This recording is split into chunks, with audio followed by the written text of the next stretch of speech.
ini persoalan Gideon Tanker dengan anaknya.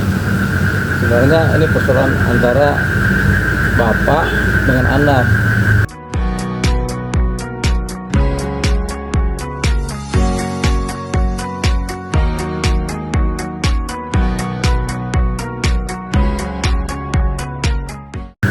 Darah tua yang sama darahnya dengan darah anaknya. Jadi sebenarnya persoalan ini sangat bisa sekali diselesaikan secara keluarga. Karena darah yang lebih tua bersama darah yang lebih muda ngobrol, darahnya sama kan. Cuman kadang-kadang memang terjadi perpecahan di dalam keluarga. Nah ini yang sedang terjadi di Gideon Tanker. Nah kita nggak tahu permasalahannya apa sampai Gideon Tanker kemudian melaporkan anaknya ke Polda Metro.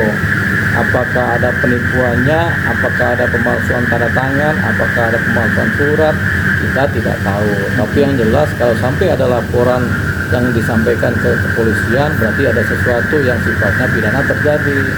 Tapi baiknya ini diselesaikan secara kekeluargaan. Jadi gini, lebih baik seorang anak menyerahkan semua hartanya kepada bapaknya, begitu. Kenapa? Karena bapaknya itulah sumber kehidupan anaknya. Jadi anak bisa hidup karena bapaknya, karena bapak ibunya. Tanpa ada bapak ibu, anak nggak pernah ada. Jadi kalau pandangan pribadi saya, kita punya harta, ya kita kasihlah sama orang tua kita, begitu. Sebagian atau semuanya juga nggak apa-apa. Kenapa? Karena kita ini bisa hidup pun udah bersyukur. Dari kecil kita tiba-tiba bernapas dari siapa? Dari kedua orang tua kita, dari bapak dan ibu. Kadang-kadang kita berbeda pemikiran dengan kelompok-kelompok yang kemudian menafsirkan ini secara agama ya. Tapi yang jelas begini, ada Tuhan di alam semesta ini ada. Tapi ada Tuhan kedua yang berupa yang faktual nyata, yaitu orang tua kita, bapak dan ibu. Jadi kita memang harus menghargai orang tua kita. Makanya ada cerita atau ada falsafah atau ada ayat menyatakan, hormatilah kedua orang tuamu supaya umurmu dipanjangkan dan kamu diberkati karena menghormati kedua orang tuamu. Terserah orang tua kita punya masalah apa, punya kegiatan apa, punya pengenalan apa dengan kita, tapi itu perintahnya begitu, hormatilah kedua orang tua. Jadi yang lebih kita sarankan untuk kemudian harus bijak bukan bapaknya tapi anaknya. Jadi anak ini harus kemudian menghormati kedua orang tua. Kalau sampai seorang bapak melaporkan anaknya ke kepolisian, berarti ada ketidakhormatan dari anak, sehingga bapaknya akhirnya rela dan tega melaporkan anaknya ke kepolisian. Gitu. Jadi kita berpikir malah kelihatannya ada yang nggak bijak di sini. Kita nggak tahu siapa yang nggak bijak, apakah bapaknya begitu tega melaporkan anaknya atau karena anaknya tidak berbakti dan menghormati orang tuanya. Tapi biasanya kalau ada seorang anak berbakti kepada orang tuanya atau menghormati orang tuanya, tidak pernah ada laporan dari seorang bapak atau seorang ibu kepada anaknya. Karena bapak pasti senang anaknya menghormatinya, anaknya berbakti padanya, dan bapak nggak pernah kemudian mencelakakan anaknya. Ada satu pepatah lama atau cerita lama, nggak ada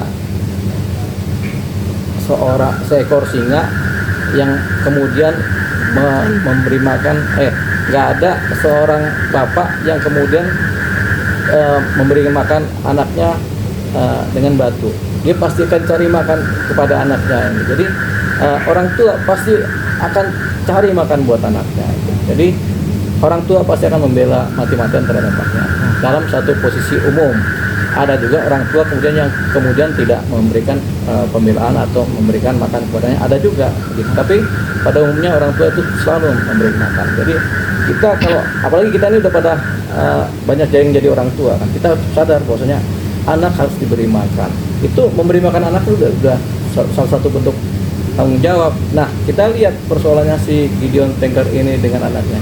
Tentunya waktu si anak ini masih kecil kan dirawat sama Gideon Tanker sebagai bapak, gitu, dirawat entah seminggu, 2 minggu, 3 minggu, sebulan, setahun, 2 tahun, 3 tahun, sampai 10 tahun kan dirawat, begitu. Karena rawatan inilah jadilah seorang anak, gitu. Nah jadi tetap yang paling bijak adalah seorang anak harus menghormati kedua orang tuanya, supaya apa? Supaya diberkati dan diperpanjang umurnya.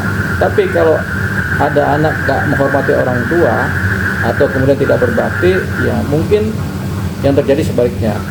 Tapi ini kan cerita mengenai falsafah masa lalu yang kemudian diaminkan sebagai suatu keadaan-keadaan yang kemudian diyakini oleh banyak orang. Jadi gitu. Jadi terhadap siapa tadi anaknya Gideon Tanker, kita nggak tahu siapa namanya, dia harusnya menghormati orang tuanya. Tapi kalau dia nggak menghormati, ya nggak apa-apa juga sih. Tapi tentunya ada karma-karma yang sudah tercatat dalam sejarah-sejarah masa lalu yang akan berlaku.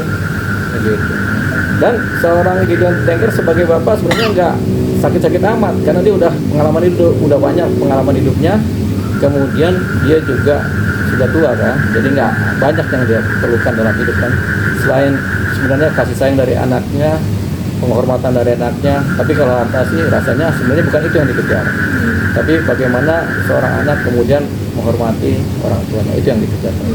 Bang, mungkin kan ini dia akhirnya melakukan laporan sendiri ke Polda. Ini kan karena pas aku wawancara tuh rasa sakit hatinya gitu loh Bang, karena ketika dia mau datang gitu kan nggak diusir, terus sampai nomor telepon juga diblok semuanya nih Bang. Jadi dia tuh nggak ada akses nih Bang. Akhirnya dia kayak membuat laporan polisi. Iya gitu ya kan, untuk bertemu gitu, untuk ngobrol kayak gitu sih Bang awalnya. Ya berarti kan sudah jelas anak tidak menghormati orang tuanya atau anak malah mengkhianati orang tuanya, karena kita kan harus melihat Gideon Tanker ini bagaimana kronologisnya. Apakah dia pernah mencelakakan anaknya, apakah dia pernah mengusir anaknya, apakah kemudian dia pernah tidak bertanggung jawab terhadap anaknya. Tapi kita belum dapat cerita tentang itu. Yang kita dapat memang dia adalah orang tua dari anak yang bersangkutan.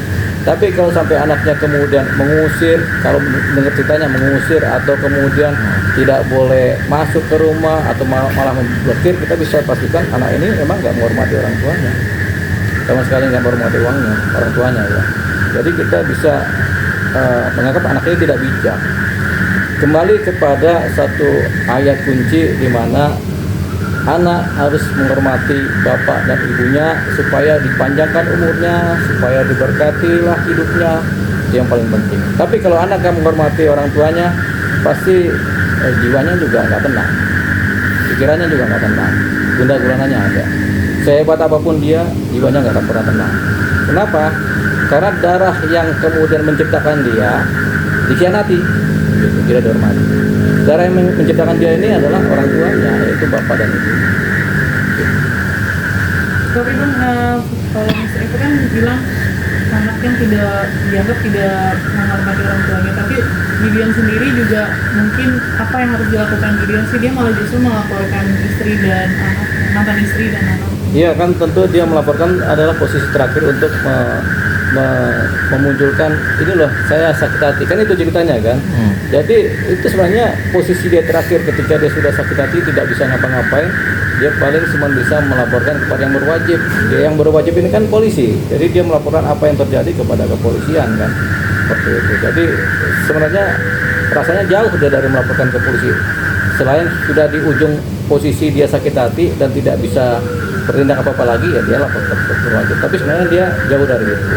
Sebenarnya jauh dari itu pola pikir kejiwaannya ya. Cuman ya ini persoalannya karena anak tidak menghormati orang tuanya, itu aja.